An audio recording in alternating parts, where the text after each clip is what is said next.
안녕하세요. 저는 너무도 평범한 40대 사회복지사입니다. 살다 보면 저 혼자 힘으로는 해결할 수 없는 일들이 많이 벌어지곤 합니다. 막으려고 노력하면 막을 수 있는 것도 있지만 그렇지 않은 것들이 더 많죠. 교통사고, 병, 사건, 그런 일들 말입니다. 오늘 저는 그런 손쓸 수 없이 일어나는 일들에 대해 이야기를 해보고자 합니다. 제 인생에 가장 처음 제가 해결할 수 없었던 일은 어머니의 교통사고였습니다. 고등학교 1학년, 아직 어리다면 어린 그 나이에 저는 아버지와 둘이서 살게 되었어요. 그렇다고 제가 불쌍하게 큰 건 아닙니다. 아버진 하나뿐인 딸을 위해 서툴게나마 최선을 다해 노력해 주셨고 저도 그 나이에 조금쯤 철이 들어 아버지에게 도움이 되고자 애썼으니까요. 서로가 서로를 위하는 마음 덕분에 저는 물질적으로는 모자라게 컸지만 정서적으로는 모자라지 않게 자랐어요.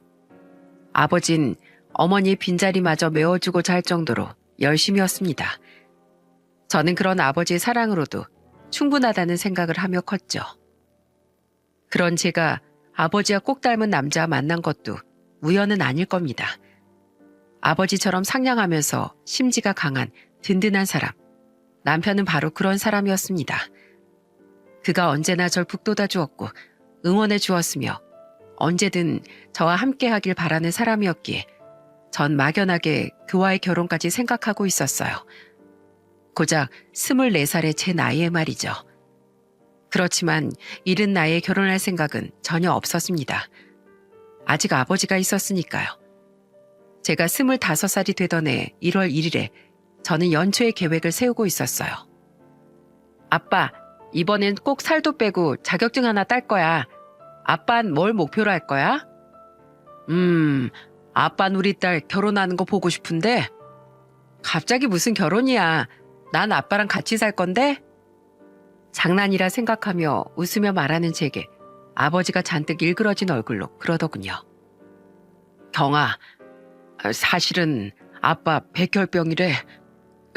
아빠 이제 몇 개월 못 산대. 그게 무슨 소리야? 에이, 나 놀라게 하려고 그런 말 하는 거지?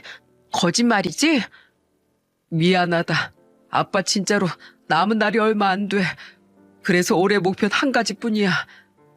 아빠 치료받는 것보다 더 중요한 게 어딨어. 있어.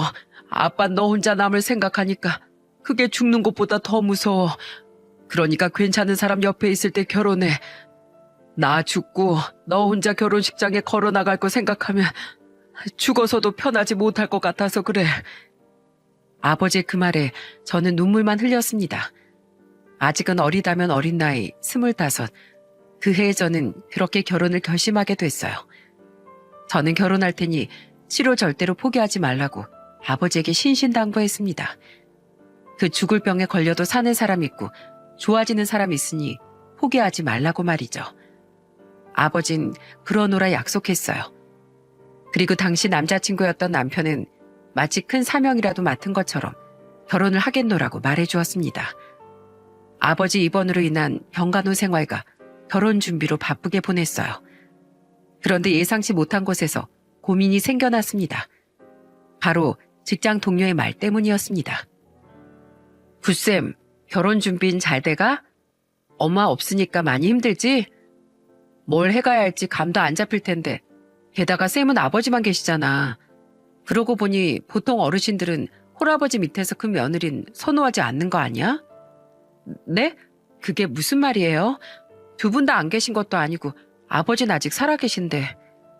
아니, 그 문제가 아니라 보통 나이 지긋한 어르신들이 그렇잖아. 결혼할 땐 상대방 집 부모를 본다고. 며느리를 드리는 거면 그 집 엄마를 봐야 하는데 쌤은 엄마가 안 계시니까 그 역할에 충실하지 못할 거라는 편견을 가지고 계실지도 모르지.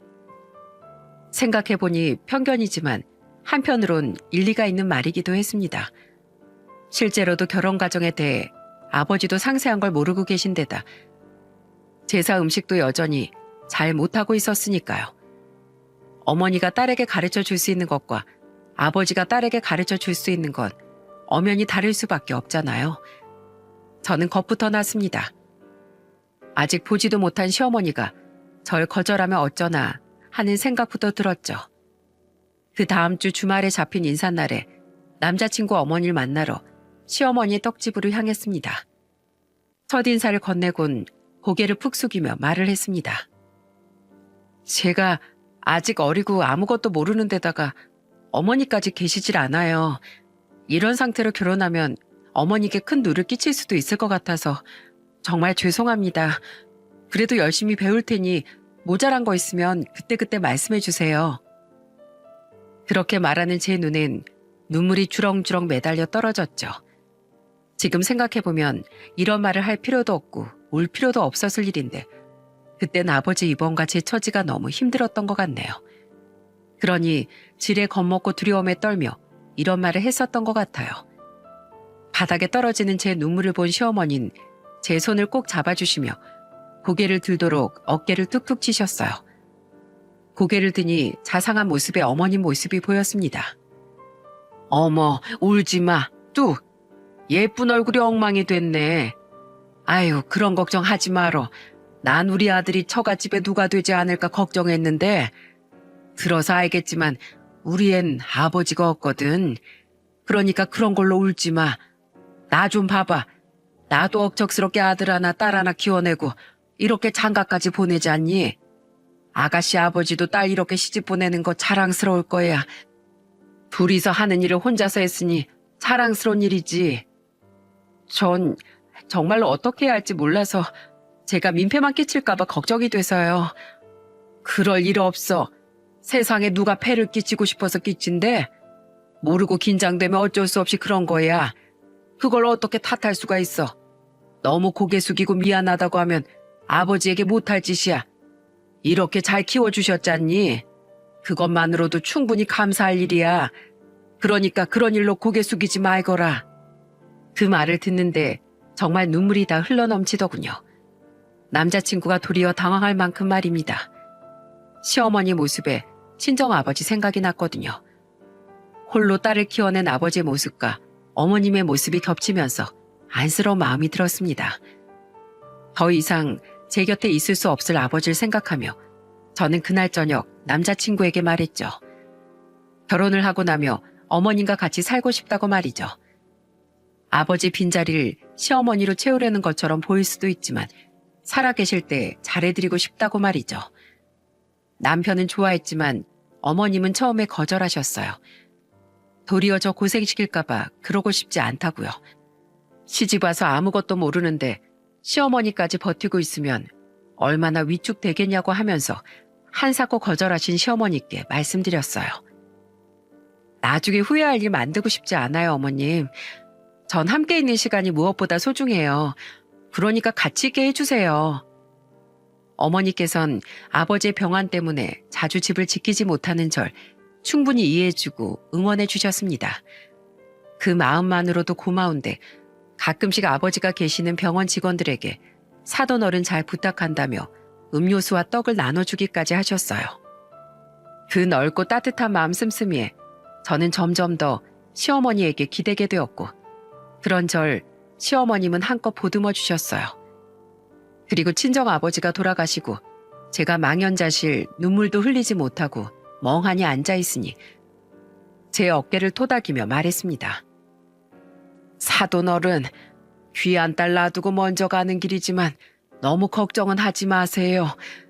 제가 우리 며느리 내 딸같이 잘 보듬고 자식 대하듯 잘 해줄 터이니 그러니 편하게 가세요. 알겠지요? 지금도 그때만 생각하면 울컥 눈물이 쏟아질 것 같아요. 그 말에 제가 얼마나 많은 위로를 받았는지 아마 어머님은 모르실지도 모르겠네요. 일찍 돌아가신 부모님 대신 부모의 역할을 자처한 시어머니께 이 고마움을 어찌다 전해야 할지 모를 정도니까요. 그렇게 저와 시어머니는 둘만의 기억과 추억들, 그리고 감정과 따뜻함을 서로 공유하고 있었습니다. 고부간에 이렇게 마음이 잘 맞는 일도 드물었지만 서로 마음에 들도록 노력하는 일도 드물었죠. 제가 제 부모님 대하듯 하니 시어머님도 저를 딸처럼 대해주시는 것 같기도 하지만 원래 시어머님은 그런 분이셨어요. 착하고 따뜻하고 언제나 내 편이 되어주는 그런 사람. 그런 시어머니는 굉장히 성실한 분이시기도 했습니다. 떡집 일 때문에 힘든데도 집안일도 빼놓지 않고 하셨어요. 저도 항상 도와드리려고 노력했는데 제 직업 특성상 그렇게 못 도와드리는 일도 많았어요. 저는 사회복지사로 일했는데 치매 어른이 많다 보니 업무 외 시간에도 보호자들에게 연락이 오는 경우도 잦았거든요. 하루는 저녁을 먹는 도중에 저희 센터에 다니시는 어르신 한 분이 집을 나갔다는 이야기에 밥 먹다 말고 달려갔던 적도 있었어요. 경찰서에 신고하고 보호자를 달래고 같이 찾으러 다니다 보니 다 늦어서야 집에 들어가곤 했어요. 제가 늦을 때면 잠도 안 주무시고 절 기다려주신 것도 시어머니였습니다. 만약 친정어머니가 살아계셨다면 이렇게 기다려주셨겠지 하고 생각하니 울컥했어요. 기껏해야 며느리, 집안일도 제대로 못하고 쓸데없이 바쁘기만 한 며느리를 걱정해주는 모습이 너무 감사하고 감동했어요. 늦었네. 뭐 별일은 없었어? 걱정하시는 그 모습에 저는 맺힌 눈물을 꾹 찍어 닦고는 소파에 앉은 시어머니 어깨를 주물러 드리며 말했어요. 별일 없었죠. 걱정 마세요.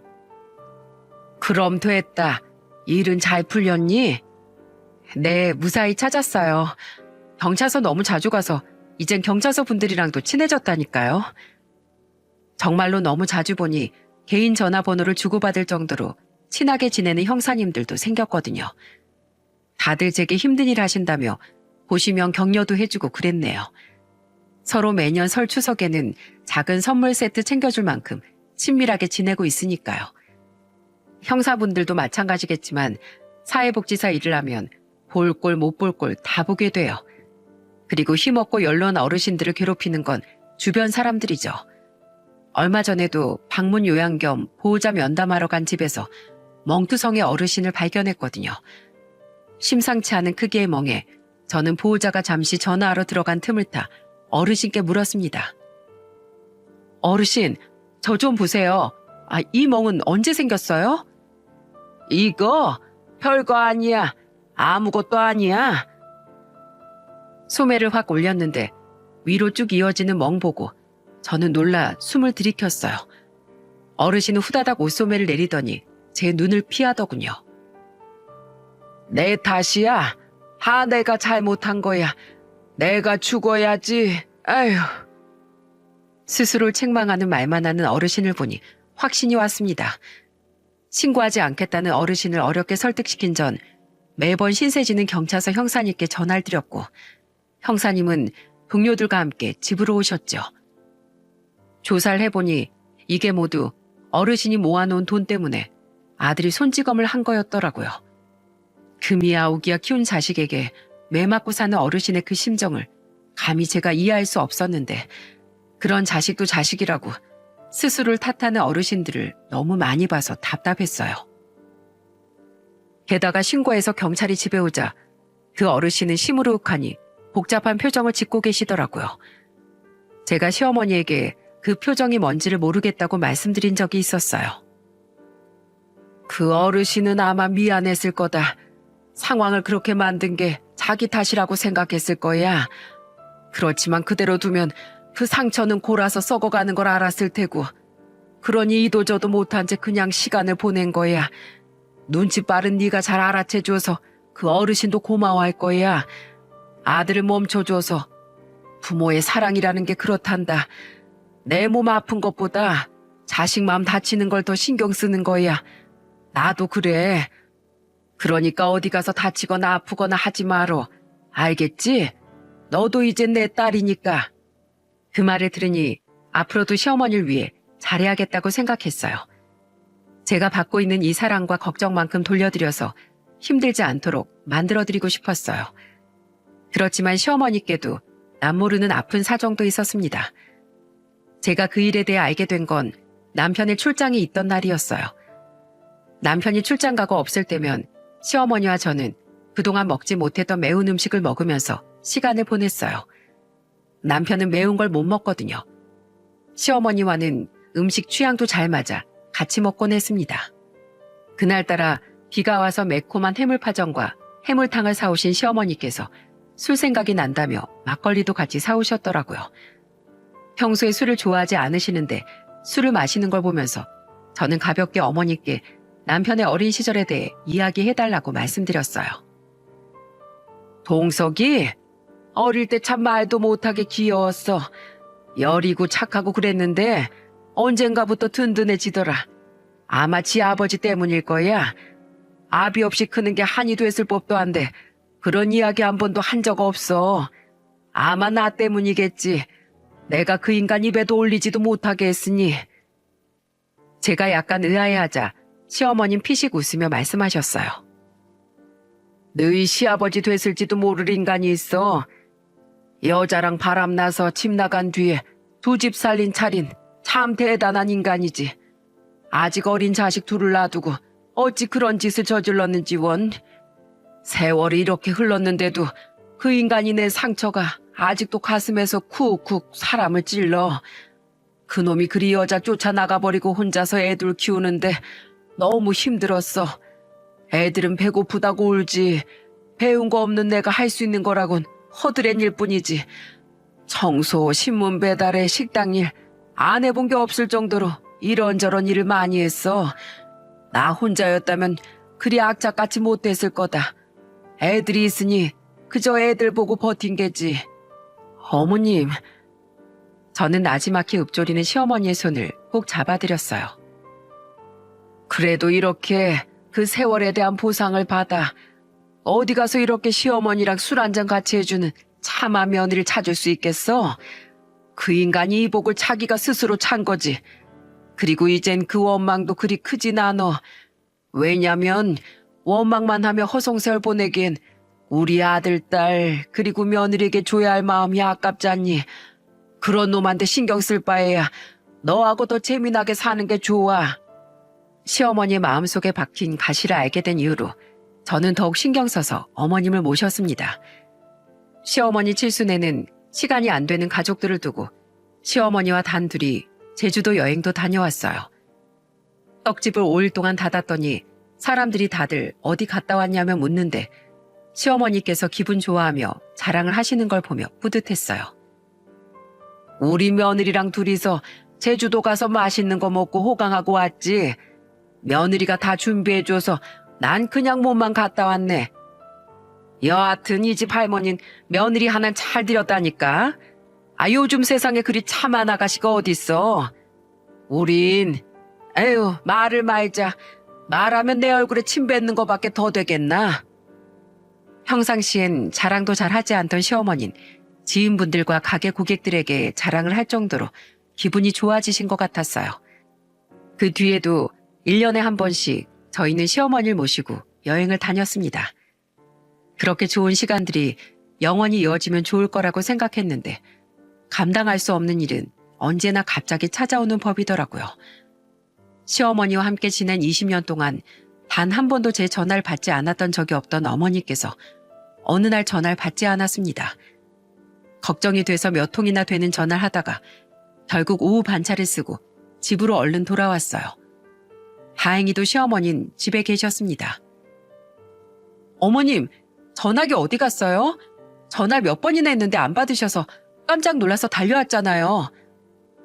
글쎄다, 그걸 어디다 뒀는지 통 기억이 안 나네. 시어머니는 여기저기 뒤적이며 폰을 찾았지만 보이지 않았고 다시 한번 제가 전화를 걸었을 때 희미하게 부엌 쪽에서 소리가 났습니다. 냉동실 문을 열어보니 냉동 만두 옆에 전화기가 놓여 있더라고요. 어머님, 전화기가 냉동실 안에 있는데 냉동실 열었다가 잘못 두셨나 봐요. 저는 이때 웃으며 이야기했어요. 그냥 가끔씩 있는 해프닝 정도로 생각했죠. 그런데 어머님 표정은 웃는 표정이 아니었어요. 심각한 표정으로 중얼거리시더군요. 내가 왜 거기다가 놔뒀지? 냉동실 문 연 적도 없는 것 같은데. 하고 말입니다. 그리고 며칠 후 시어머니께서 장보러 나갔다가 길을 잃어버린 일이 발생했어요. 집과 마트는 걸어서 10분 거리인데 장을 보러 가시는 도중에 길을 잃어버리신 겁니다. 돌아오지 않는 시어머니에게 전화를 했다가 여기가 어딘지 모르겠다는 말을 듣고 달려나갔습니다. 그리고 사거리 횡단보도에서 서성이면서 불안한 표정을 짓는 시어머니를 보고 아차 싶더라고요. 우리가 생각하는 해프닝이 아닐 수도 있구나 하고요. 그래서 그 길로 병원을 찾아갔습니다. 병원에서는 간단한 검사를 진행했고 의사는 경도 인지 장애라는 진단을 내렸어요. 저는 하늘이 무너지는 것 같았어요. 그래도 저를 다잡았습니다. 불안한 모습을 시어머니에게 보여드리지 않고 싶었거든요. 제가 흔들리면 어머님도 흔들릴 것 같았으니까요. 어머님, 연세가 있으셔서 아무래도 노화 현상으로 기억력이 좀 저하되는 것 같나 봐요. 앞으로는 조금 조심하는 게 좋을 것 같다고 하시네요. 걱정 마세요. 제가 어머님 문제될 일 없도록 잘할게요. 그렇게 말하고 그날 저녁 집안 중문에 도어락을 달고 어머님의 손목에 노인 인식표 팔찌를 걸어드렸어요. 어머님은 예쁘다고 좋아하셨지만 그 팔찌엔 저와 남편의 전화번호가 적혀 있었어요. 언제든 길을 잃어도 찾을 수 있도록 말이죠. 남편에게는 당일 말했고 그래도 저와 남편 이외에 보호자 한 명 더 알고 있었음 해서 신우에게도 전화를 해서 알렸어요. 신우는 결혼해서 지방에 살고 있었는데 결혼 7년 만에 이혼하고 시댁으로 올라오지 않고 지방에서 혼자 살고 있었어요. 어린 시절에 시어머니와 남편을 꽤나 힘들게 한 말갈량이로 30대 후반의 나이에도 아직 철이 덜 든 것처럼 보일 정도였어요. 제가 시어머니 상태를 말해도 신우는 크게 반응하지 않았어요. 어머님 연세 80 초반이니 치매가 걸리는 것도 어쩔 수 없는 일이라며 꽤나 냉정하게 말하더군요. 결혼 후에도 시어머니를 잘 찾지 않았던 신우였던지라 마음은 답답했지만 그러려니 했습니다. 신우는 마치 선심 쓰듯 한번 올라가 보겠다고 하더군요. 그 말이 마음 내키면 올라오겠다는 느낌으로 들려서 그러라고 말하고는 끊어버렸어요. 어차피 멀리 있던 신우, 없어도 제가 시어머니를 잘 모시면 된다고 생각했으니까요. 그런데 그게 그리 녹록지 않더군요. 제가 사회복지사로 일하는 동안 저희 센터로 모셔서 주간 보호를 하고 퇴근할 때 모시고 가서 돌보도록 했는데 생각보다 힘이 많이 들었습니다. 그럴 땐 남편이 아이들을 모조리 케어해 주었고 그 덕에 전 시어머니를 잘 모실 수 있었어요. 그런데 상황은 점점 나빠져만 갔습니다. 제가 아무리 노력해도 진행되는 건 막을 수가 없었는지 점점 시어머니의 인지 상태가 더 나빠지는 게 보였습니다. 식사를 드렸는데도 밥을 내놓으라며 밥을 왜 안 주냐며 울고 때로는 화를 내기도 했습니다. 당뇨가 있으시니 식사량을 조절해야 함에도 먹고 돌아서서 밥을 달라고 하시니 그 모습에 마음이 미어졌어요. 원하는 걸 해드리고 싶은데 해드리면 몸이 나빠지고 안 해드리자니 그 모습을 보고 있기가 힘들고 그런 상황의 연속이었어요. 게다가 얼마 지나지 않아선 대변을 만져서 온 화장실에 묻혀놓은 일이 발생했습니다. 그저 가지고 노는 것처럼 만지는 시어머니를 보며 우리가 케어할 수 없을 만큼 상태가 악화됐다는 걸 인정할 수밖에 없었죠. 그리고 드디어 저와 남편을 알아보지 못하는 일이 벌어졌어요. 아가씨 누구예요? 왜 여기 있어? 여기 우리 집인데. 어머님, 저 어머니 며느리예요. 잘 보세요. 기억 안 나요? 어머님, 저 좀 보세요. 난 아가씨 같은 사람 몰라. 우리 남편 어디 갔지? 이 인간은 애가 저기서 울고 있는데도 코빼기도 안 보여. 그날 전 어머니 어깨를 붙잡고 내내 울었습니다. 갑자기 찾아온 어머님의 치매에 잘 견디고 있던 이성의 끈이 뚝 끊어져 버린 거예요. 저와 어머님이 나눈 추억과 정이 얼만데 그것이 어머님 머릿속에서만 다 날아갔다고 생각하니 너무 슬퍼서 견딜 수가 없더라고요. 신중하게 요양원을 찾던 와중에 사고가 벌어졌습니다. 계단에서 내려오시다가 넘어지는 바람에 어머님 손목이 부러지신 거예요. 다행히 완전 어긋나진 않아서 깁스로 고정하고 물리치료를 병행하기 위해 결국 요양병원으로 바로 모실 수밖에 없었어요. 선택의 여지 없이 최대한 집과 가까운 곳을 선택한 것이 나중에 문제를 일으키게 될 줄 이때는 정말로 몰랐습니다. 솔직하게 말해서 저는 가볍게 생각하고 있었어요. 뼈가 어긋난 게 아니니 빨리 붙을 수 있을 것이고 손목을 다시 움직일 수 있게 되면 집으로 다시 모시고 오면 될 거라고 말이죠. 연세도 있으시고 치매도 심하셔서 치료 과정이 더딜 수도 있습니다. 뼈 자체도 유압이 빨리 되지 않을 테고 무엇보다 움직이지 않아야 빨리 붓는데 치매가 심해서 움직임을 막을 수가 없어요. 그러면 얼마 정도를 입원해야 하나요? 최대한 빨리 나오도록 어떻게 안 될까요? 그건 치료를 해봐야 할 수 있으니 일단은 입원부터 하시는 게 좋을 것 같습니다. 늦으면 늦는 대로 뼈가 벌어져서 문제가 더 크게 발생할 수도 있어요. 의사의 말은 그다지 좋은 소식이 아니었어요. 거동에 불편함은 없었던 어머님이 손목을 움직이지 않을 리가 없으니까요. 그래도 빨리 퇴원을 할 수 있게끔 노력해달라는 간청을 의사 선생님께 드리고 집으로 돌아오는 길이 너무나 길더군요. 시어머니를 저렇게 놔두고 돌아서는 길이 어찌나 무거운지 몇 번을 돌아보다 집으로 돌아왔습니다. 입원 직후부터 일주일 동안 제가 매일 시어머니를 보러 병원을 들락날락거렸습니다. 간호사들이며 간병인들이며 사람들이 많더군요. 그래도 제가 면회를 가면 시어머니가 계시는 중에 연락을 해주세요. 그러면 제가 갔을 땐 시어머니가 준비가 다 된 채로 저를 맞이하셨어요. 며칠간은 시어머니가 좋아하는 반찬도 만들어가고 좋아하는 과일도 사가지고 가서 주변 어르신들께 나눠드리곤 했어요. 그리고 저희 어머니를 잘 부탁드린다는 의미로 간병하는 분들에게도 음료수를 사가지고 가서 돌렸습니다. 어떻게든 시어머니에게 도움이 될 수 있도록 조금이라도 편하게 계실 수 있도록 그렇게 노력했어요. 그런데 제가 다니는 센터에 인증평가를 하는 날이 다가오자 점점 바빠져서 병원에 갈 수가 없었습니다. 남편도 하필이면 출장과 야근이 겹치는 바람에 병문안을 가지 못했고요. 그래도 시어머니 폰이 있으니 영상통화는 틈틈이 했습니다. 그런데 시어머니께서는 갈수록 말수가 없어지더라고요. 처음엔 입원하고 환경이 바뀌어서 그런 거라고 생각했어요. 저희 센터에도 치매 어르신들 처음 오시면 낯가리는 분들이 계시니까요. 그렇게 열흘간을 시어머니와 보지 못한 채로 일에 매달려 있다가 보름 만에 시어머니를 뵈러 갈 수 있었습니다. 지방에 살고 있는 신우는 아직 연락이 없었기에 이렇게라도 시어머니 상황을 알려주기 위해 올라가는 엘리베이터 안에서 폰 녹화 기능을 켰어요. 어떤 곳인지 자세히 보여주고 싶기도 해서 영상을 촬영하는데 어딘가 소란스럽더군요. 그쪽은 시어머니의 병실이 있는 쪽이었습니다. 그 병실 문 앞에서 전 놀라서 비명을 지를 뻔했어요. 손과 발이 침대 사이드바에 묶인 채 소리를 지르며 우는 시모의 모습과 그런 시모에게 손찌검을 하는 간병인의 모습이 여과 없이 제 눈동자에 들어왔습니다. 소변이 샜잖아. 이런 것도 조절을 못하면 어떡해요?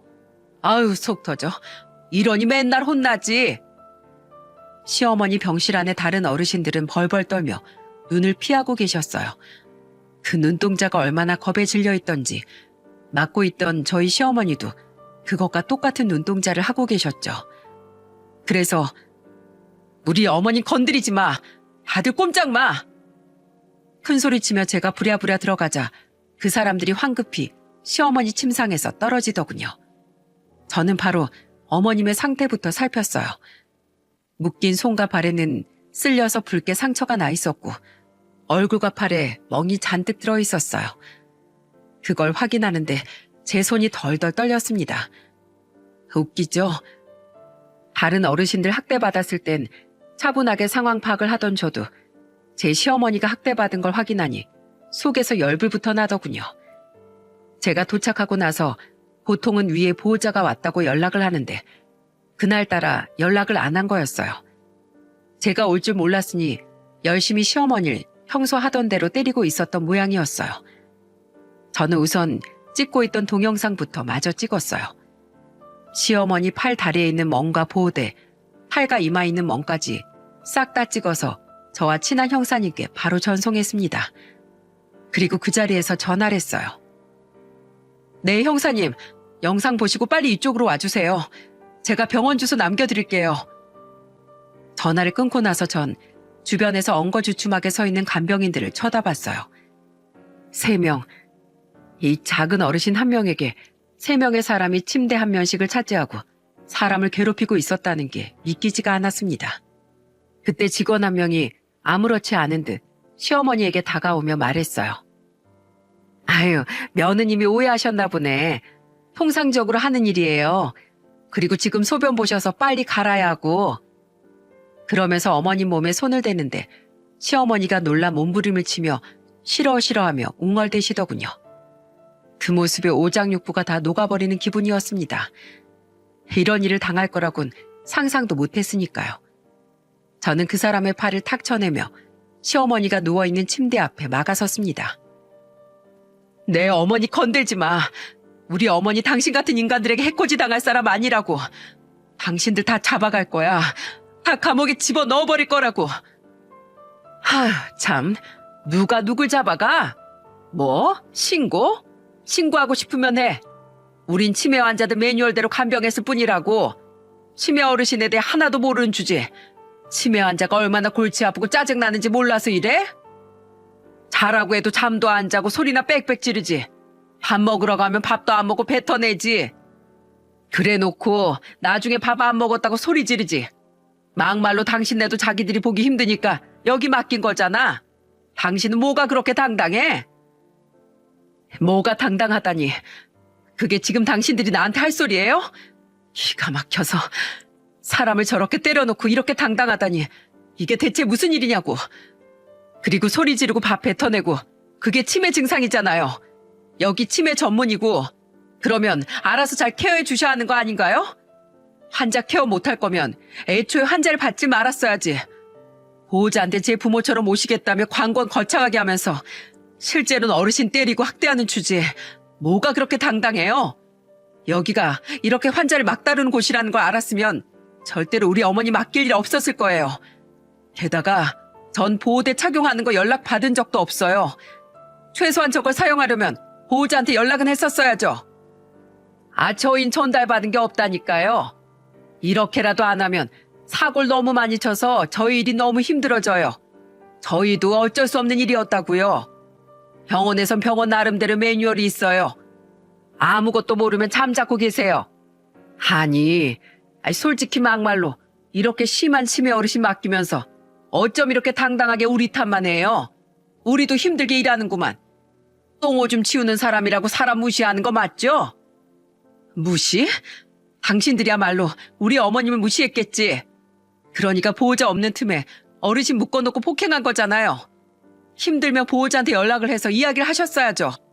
언제까지 가족들에게 말 안 하고 보호대 적용할 생각이셨어요?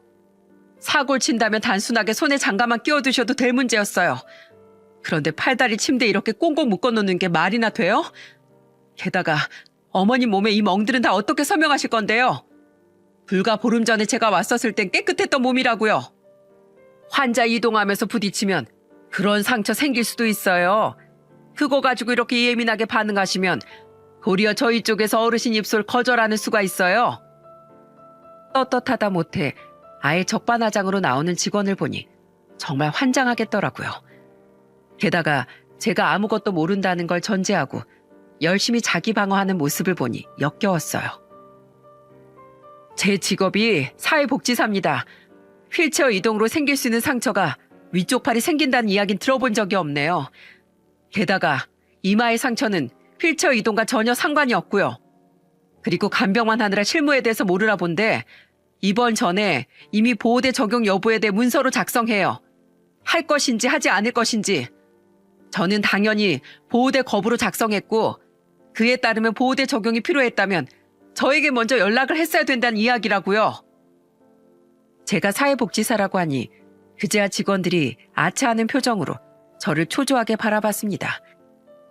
그러니까 이런 식으로 저희한테 따져도 저희는 할 말이 없어요. 보호대 착용 안 했다가 어르신 사고라도 나서 다치면 그쪽이 책임지실 거예요? 얌전한 어르신도 아니고 신고를 하든지 말든지 알아서 하세요. 우린 문제없이 일한 거니까요. 뻔뻔함도 이 정도면 진짜 재능일지도 모르겠네요. 제가 아무리 열을 내며 이야기해도 이 사람들은 그저 네가 몰라서 하는 소리다 하고 철벽을 치더군요. 문제가 없다고요? 제가 증거 찾아서 옷 벗게 만들어 드릴 테니까 거기 딱 가만히 계세요. 제 말이 끝난과 동시에 병실 밖이 소란스러워지더군요. 그리고 곧 드러난 얼굴은 감사하게도 제가 아는 얼굴이었습니다. 형사님, 여기요. 빨리 좀 와주세요. 저희 어머님 여기서 폭행당하는 거 제가 목격했어요. 증거 영상은 제가 오면서 확인했습니다.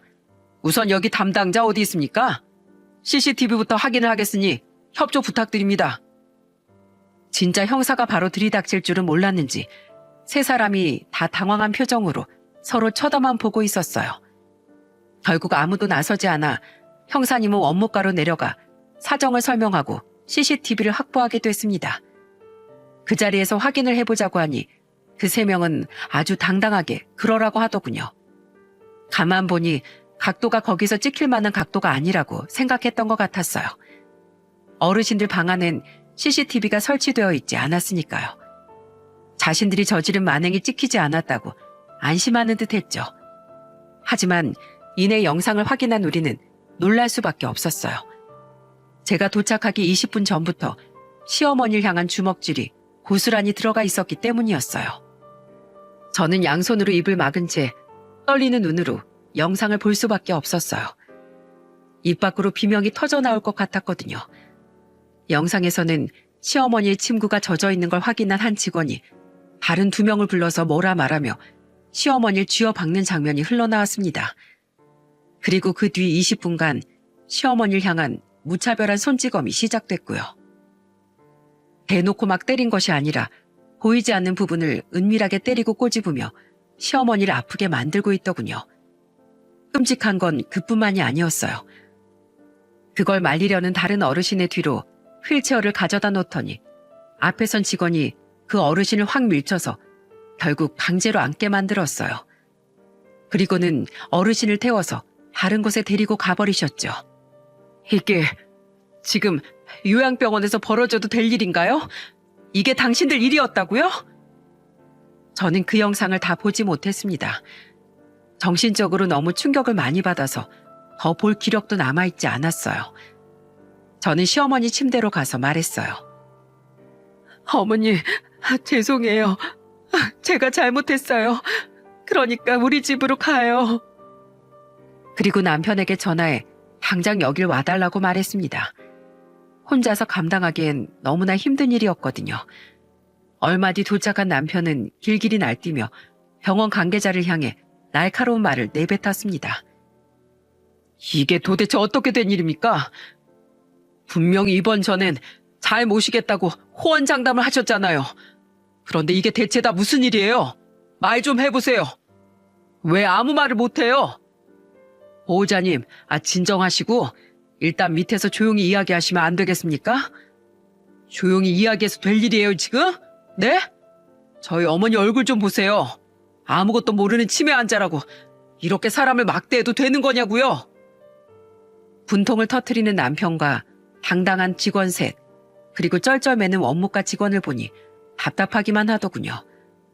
이곳에 있는 다른 환자 보호자들의 눈을 의식한 듯 병원 관계자는 무척 저자세로 나왔습니다. 실제로 시어머니를 괴롭힌 직원들은 저렇게 당당하게 자기 잘못 아니라며 서 있는데 그 병원 관계자는 어떻게든 조용히 넘어가게 하려고 애를 쓰다뇨.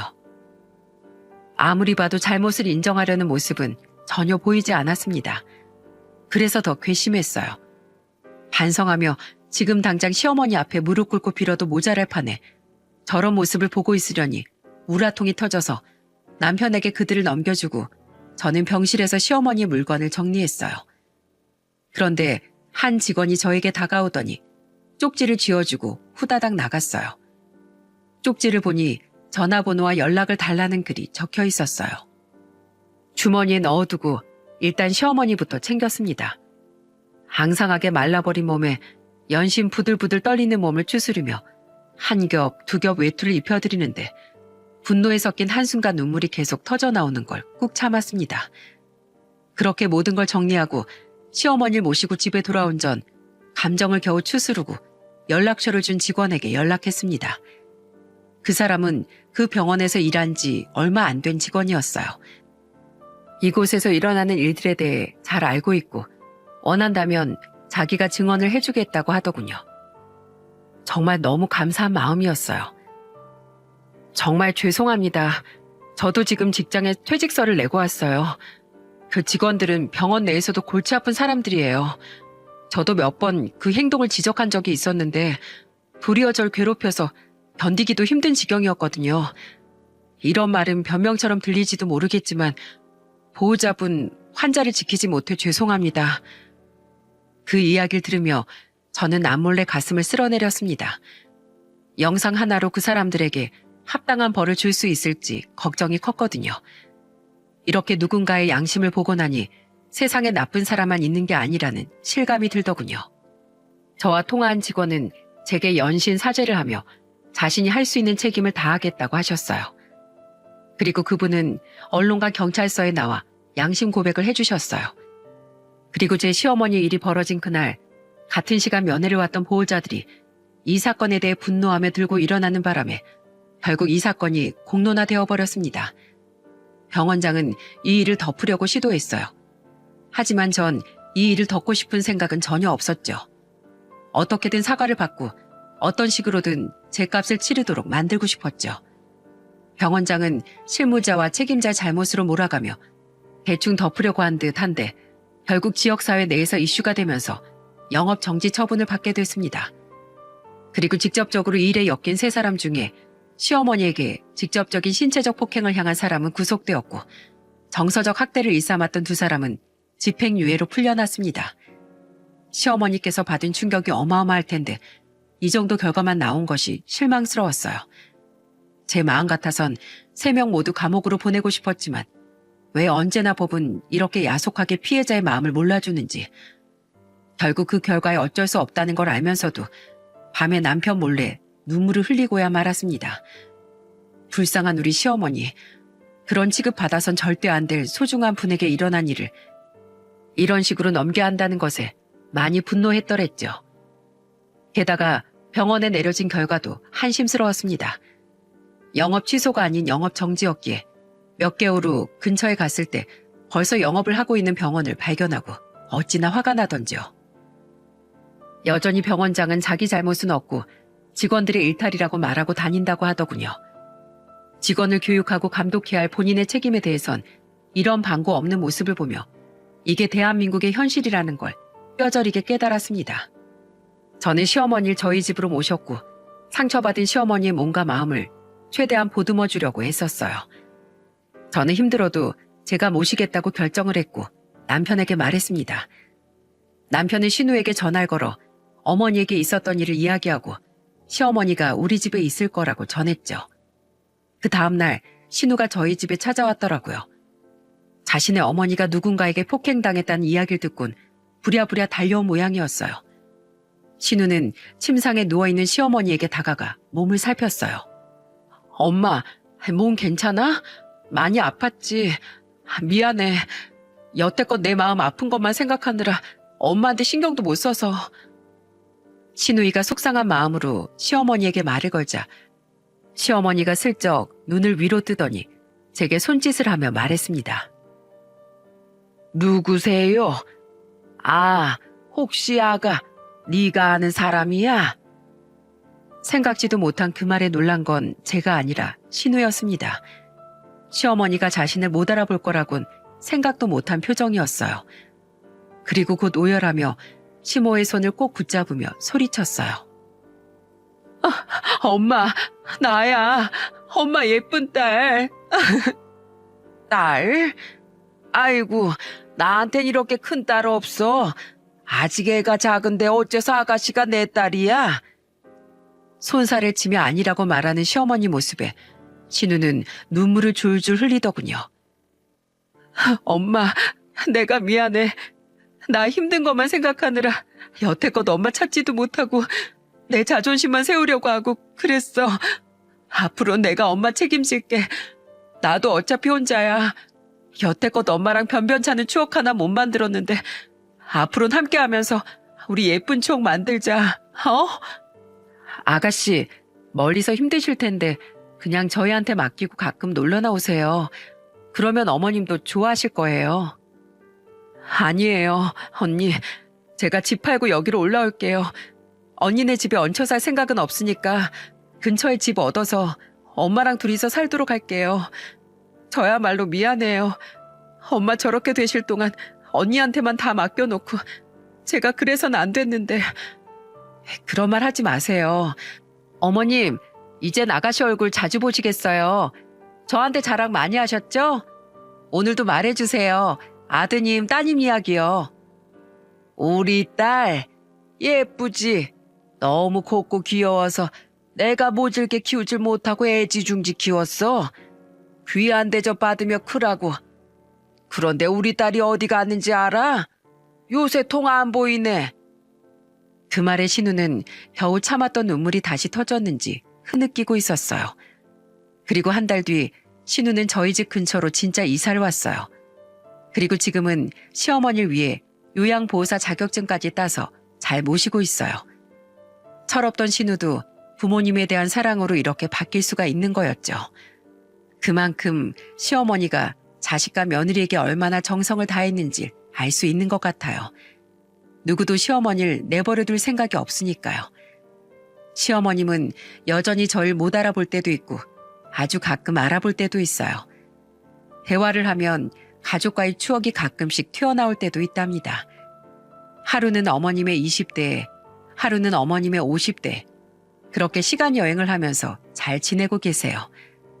시어머니와 이야기하다 어느 순간 저와의 추억 이야기를 들을 때면 마음이 따뜻해지면서 여전히 어머님의 기억 깊은 곳에는 우리와의 추억이 남아있다는 걸 알고 안도할 때가 있어요.